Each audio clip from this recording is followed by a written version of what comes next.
Hello, all. So I'd like to begin today's lecture by telling you a true story. So in 1836, which is just a decade after the publication of The Last of the Mohicans, a 10-year-old girl named Cynthia Ann Parker was kidnapped by Comanche warriors who attacked her family's settlement in Texas. She was adopted by the tribe and given the name Nadua, which means found one. Eventually, she grew up and married a Comanche chief and gave birth to three children. One of her children was Quanah Parker, who would later become the last free chief of the Comanche Indians.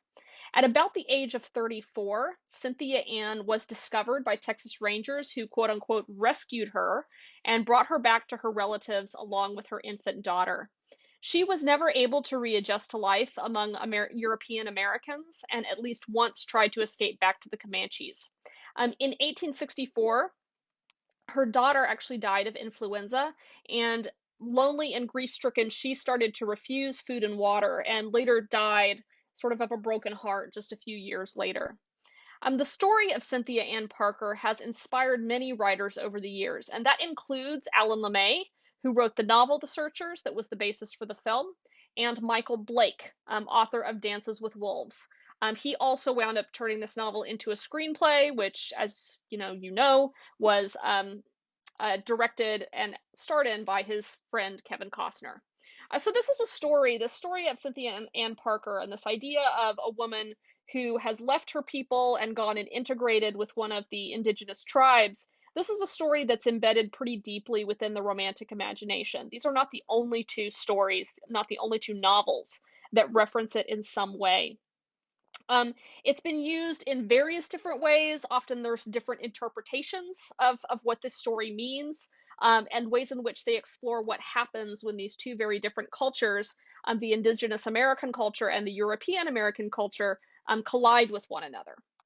But the Indian captivity narrative did not begin with Parker. This was a very long established tradition within North America already. There are examples of it that go all the way back to the very first European settlements. So this book, a drawing from which I'm showing you right now, a narrative of the captivity and restoration of Mrs. Mary Rowlandson, written by Mary Rowlandson and published in 1682, was actually one of America's first bestsellers. In it, Rowlandson describes how she and her three children were taken as hostages by local tribes during King Philip's War in the English colony of Massachusetts. Rowlandson was later ransomed and reunited with her husband, and then she published the account of her experience. As befits the cultural and historical moment in which Rowlandson lived, her story, which, as you can see, is also titled The Sovereignty and Goodness of God, is presented as a religious lesson, so demonstrating how God protects his faithful servants. So in the imagination of these early settlers, the Indians and the contact between the Indians and the Europeans served as the means through which God tests the faith of Christians on their mission to civilize the wilderness. According to literary historian Tim Fulford, more nuanced depictions of Native Americans entered Anglo American literature in the late 18th century, right around the time of the French and Indian War, the war that's depicted in Last of the Mohicans. And the reason for this is that for the frequency of contacts between Anglo European settlers and indigenous peoples were increasing. Of course, this also happened to be right around the time that Romanticism emerged as the dominant aesthetic project of the late 18th and early 19th centuries. Fulford argues that Native Americans provided the Romantics with this alternative culture, which they could use to critique what they saw as a decadent and corrupt European civilization. So whereas Rowlandson's contemporaries would have largely seen indigenous tribes through their religious framework, either as the hounds of hell, sent to persecute Christian believers. We see here in this 17th century etching that the Native Americans are portrayed like demons. Or they would also see them as heathens in need of conversion. So as people out there who the Christian missionaries needed to go out and convert. So whether using the natives as villains or as heroes, the Romantics, on the other hand, tended to portray them just as members of a very different culture, not necessarily people who needed to be Christianized, not necessarily as instruments of God or of the devil or whatever. They didn't necessarily see them through this religious framework, but just representing an alternative culture that was comparable to, competing with in some ways, and depending on the interpretation, sometimes also being even better than European culture. So, in this way, Native American culture for white romantics occupied a very similar place in the imagination as Buddhism. If you recall from our time talking about the Beat Generation, I said that Gary Snyder did his bachelor's thesis on indigenous tribes in Oregon before he became a scholar of Zen and Buddhism. So, like Buddhism, many American romantics have perceived Native American culture to be less materialistic, more peaceful, more spiritual, and more in harmony with nature than European American culture. So, even today in a lot of New Age circles that have drawn a lot from Buddhism and from other Eastern faiths. You will also see lots of references to Native American spirituality, which again is sort of viewed as more environmentalist, more peaceful, etc., more in touch with nature than European Christianity. So we've already talked about how James Fenimore Cooper critiques European culture in The Last of the Mohicans and how he presents the culture of Chingachgook and Uncas. It should also be pretty clear that in Dances with Wolves, Native American culture is being used to contrast with a kind of decrepit, corrupt, decaying American society, a sick American society. Because after all, the story begins with two acts of suicide. First, we have John Dunbar's, which is merely an attempted suicide that later gets accidentally misread as a heroic act. And then we have Major Fambro's, which is successful and is the first of the deaths that leads to Dunbar being stranded at Fort Sedgwick and cut off from European American society. Because nobody knows he's there, because the only two people with any knowledge of the fact wind up dying. Um, on top of that, the other Americans who we see tend to be like Timmons, kind of boorish and stupid and disgusting, or like the American soldiers who find Dunbar at the end, sort of cruel and aggressively racist. When this film came out, in fact, I remember that there was considerable criticism of it from politically conservative circles precisely because it presented such an unflattering view of Americans and particularly the US ministry, the US military. This 1990 was right around the time of the first Gulf War, and it was not really acceptable at that time to be criticizing the US military. So there was, people had a problem with the portrayal of the military in this film. This is also this critique of American culture, or this use of Native American culture to help the filmmaker or the writer critique American culture is a thing that I would argue that Dances with Wolves shares with The Searchers. It's just that they come at this critique from very different perspectives, and The Searchers is obviously a lot more ambiguous and subtle in its approach. Still, in this film, John Ford portrays Americans and Comanches as essentially two sides of the same coin. Both are very violent, both are motivated by revenge, etc. In a memo written by Pat Ford, who was John Ford's son and collaborator, and whose job it was to kind of take LeMay's novel and shape it into a filmable narrative, he said that the white characters are described as only a shade less barbaric than the savages that they follow. So The Searchers is really in this kind of dark romantic mode where it presents a very jaded a view of human nature, and in which the savagery of the native tribes is used to also highlight the savagery of the American soldiers and of Ethan Edwards as well. Um, Dances with Wolves, on the other hand, is really more in kind of the transcendental romantic tradition. So it was filmed on the plains of South Dakota, and this natural setting is just a lot more spectacular in a harmonious rather than a menacing way. It looks more like the kind of place where you could imagine people living, as opposed to Monument Valley, Arizona, which looks very inhospitable and you kind of can't believe people live there. Likewise, sort of this is the setting in which Dunbar realizes this path to salvation through the adoption of the Sioux lifestyle. And nature is nature helps him along the way here rather than being an impediment to them. So I want to actually look at a couple of different scenes that help illustrate the ways in which these two different films use Native American culture and the experience of captivity on the part of these white women to also make a critique of American culture. Um, so looking at the ways in which both films treat the Cynthia Ann Parker narrative. So in The Searchers, Debbie is threatened from both sides by Scar, who takes her captive and makes her his wife, and also by her white relatives, who view her rape as a dishonor which only her death can mitigate. Um, in addition to this, in one of what I think is one of the most disturbing scenes in the film, we see this group of white women who have been recaptured from the Indians by the US military. They've been doubly traumatized both by their original abduction and then by watching the slaughter of the people who they were living among by the army. And so these women are sort of driven to madness. And one of the soldiers, when Ethan and Martin come to see if Debbie is one of them, one of the soldiers says, they ain't white anymore. Or, excuse me, one of the soldiers says, it's hard to believe that they're white. Ethan responds, they ain't white anymore. They're Comanche. Okay, so in their madness, they've sort of gone over. But these women are sort of victims caught between two really brutal male dominated societies. There's a parallel scene that takes place in Dances with Wolves, and it's the one in which John Dunbar comes upon Stands with a Fist after he decides that what he really needs to do is ride out and meet the Indians by himself.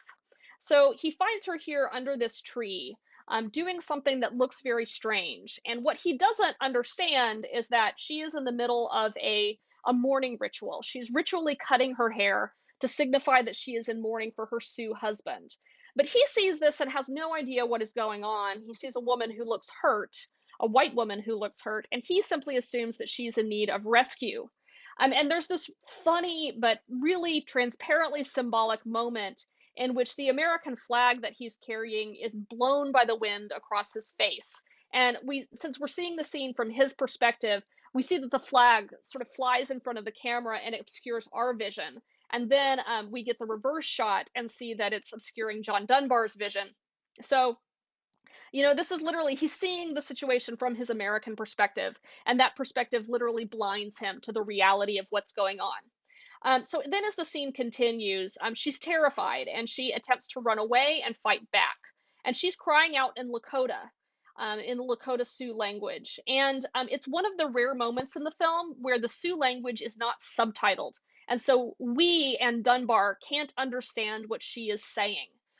It's the white character rather than the Indian characters who are unintelligible to us. We can't understand what she is, what she means, what exactly the situation is. So Dunbar disarms her and she faints. And for a moment, there's like a long sequence in which he kind of seems to try to grapple with the idea that she perceives him not as her savior, but as of the threat, as the person that she is afraid of. And yet he is supposed to be one of her own. So this is really a remarkable reversal of the Indian captivity story. He uses the American flag to bind up her wound and then returns her to the Sioux village, sort of recognizing that, oh, she's one of them. Not she's not with me, she's one of them. And so he takes her back. And again, this is not what happens in the typical captivity story. Like typically, the white woman is supposed to be rescued and brought back to white civilization.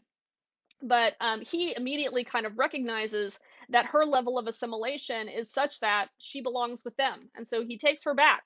And this is the first of many steps on his journey to himself becoming a part of the tribe. Um, I want to talk now just a little bit about how both films actually worked with the native tribes in their productions, because they both did in a very significant way. So, John Ford had already made several Western films in Monument Valley, Arizona, and he had established a relationship over many, many years with the local Navajos who would work as crew members, stuntmen, and extras whenever Ford was making a film in the area. So they, actually kind of liked him because whenever he was around, there were good jobs, and they would get paid. In fact, in the scene in which the Texas Rangers confront the Comanches. Many of the Rangers are actually played by Navajo Indians. If you look very closely at the faces of some of the background players in these scenes, you can actually tell. So there was a lot of effort to incorporate the local tribes into this film. They contributed in some pretty significant ways, but on the other hand, like authenticity of Ford's portrayal of the Comanches has really serious limits. And in fact, Pat Ford again. His son, who was also involved in the production of the film, Pat Ford would later say that the real goal is not authenticity or fairness, just the appearance of them for the sake of the story. For example, when it comes to horsemanship, Pat writes, though they were famous bareback riders, we know from past experience that few modern Indians or even stuntmen can perform adequately for the camera without saddles. Our Indians will have saddles. The same goes for Indian outfits. Rather than authentic Comanche outfits, Pat calls for Navajo Apache style boot moccasins and blanket leggings tied at the waist to heighten the barbaric effect we hope to achieve. So, they made concessions both to practicality and made some changes simply kind of for the sake of drama or to kind of achieve a look.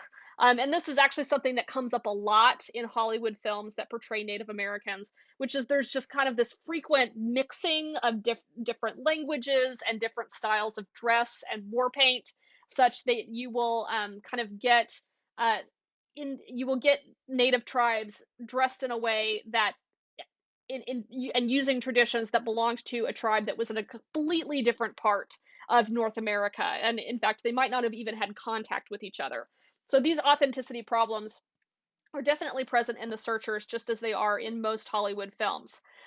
So, over the subsequent decades after this film came out, film critics noted the ambiguity of Ford's portrayal of the Comanches. So, they would deplore the treatment of a character like Look, whose marriage to Martin is treated as comic relief and she's sort of treated quite cruelly. They would also critique the use of a German born actor to portray Scar, the one Comanche with a speaking role. So, film critic John Tuska characterized The Searchers as one of the most viciously anti Indian films ever made. The entire film is, in effect, an argument in favor of killing Indians as the only solution to the Indian problem. On the other hand, Tom Grayson Colonies, who is himself a member of the Sioux Nation, argues that the film portrays the terrible effects of hate and prejudice and seems to say that life can only go on if one triumphs over these emotions. He goes on to say that while The Searchers goes further than any other Western of its day in the direction of truth and fairness, it stops well short of being truly fair. The Navajos who worked with Ford later made him an honorary member of the tribe. And Ford is so identified with Monument Valley that the location of a famous shot of a man on a horse with the mesas in the background has been renamed John Ford Point. And in fact, there's kind of pilgrimages out to this site. So fans of John Ford will go out to John Ford Point to recreate this photo, much like fans of Chris McCandless would go out to Alaska before the bus was airlifted to take pictures in front of the bus. Something similar actually happened with Kevin Costner, who was adopted into the Sioux Nation as an honorary member because of the film's popularity among Native Americans. So, reflecting the shifting politics of the United States from the 1950s to the 1990s, Costner really went out of his way to make the portrayal of the Sioux people authentic and to give really interesting, meaty roles to Indigenous actors. So, Graham Greene, who plays Kicking Bird, was nominated for the Academy Award for Best Supporting Actor. Ultimately, the film did win Best Picture and Best Director, but it didn't win any Oscars for acting. It was a tough year. That was the same year that Goodfellas came out, and Graham Greene lost to Joe Pesci, who was in Goodfellas.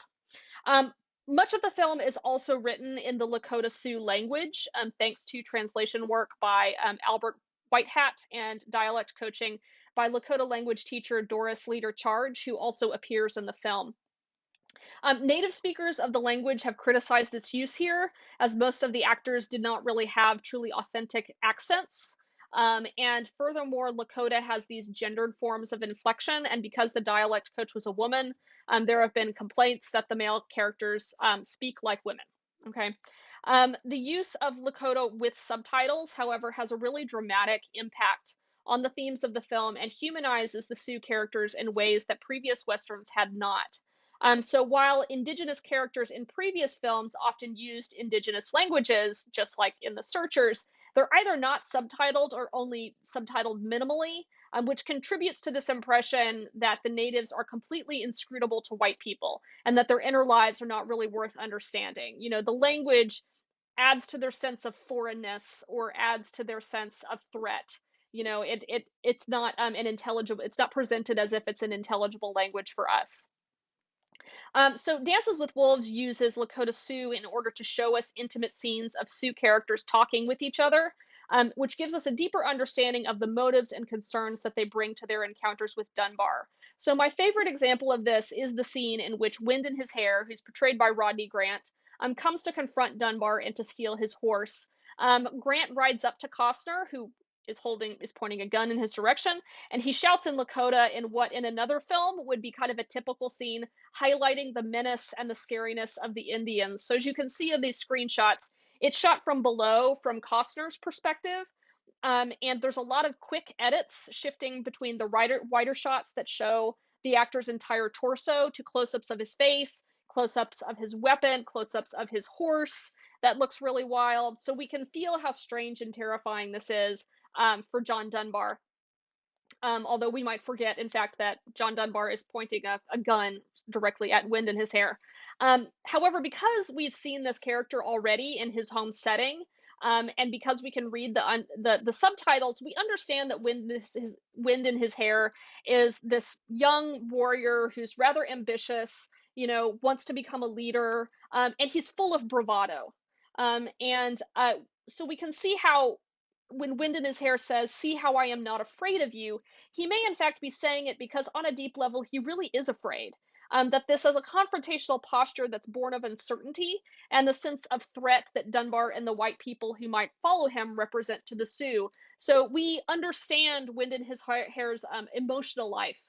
We understand the things that he is feeling in this scene, just as we understand the feelings that John Dunbar is seeing. Um, by many American Indians, excuse me. So, by many American Indians, Dances with Wolves is considered to be the most realistic and positive portrayal of their culture in a Hollywood film. But it isn't perfect, of course. It still centers the experience of the white characters. It radically simplifies the conflict between the Lakota Sioux and the Pawnee, such that the Pawnees come out looking like stereotypical villains. And the mood of the film really borders on sentimental. So, if you ever hear another Hollywood film compared to Dances with Wolves, it's usually to note that its portrayal of a supposedly primitive culture is heavily romanticized and usually not in a good way. So when James Cameron's Avatar came out, it was often called Dances with Blue People or Dances with Aliens, because it presents a kind of sentimentalized version of a primitive alien culture that's deeply spiritual and in touch with nature. So those comparisons usually aren't intended to be very flattering. Um, so this is Even though this is the fourth film we've talked about in the class, we've only really started doing real analysis of individual scenes. So in the online discussion, I'd like to invite you to maybe share your own analysis. I've presented my analysis of a couple of different scenes here. So you present your own analysis of your favorite scenes from either The Searchers or Dances with Wolves, focusing either on the themes I have introduced in class already or on something else that you think is important. So pick a scene or even just an individual shot, even just a still, and explain why it's important, what it contributes to the overall project of the film. And since this is a visual medium, be sure to pay attention to visual details and not just the characters and the story. I look forward to seeing what you have to say.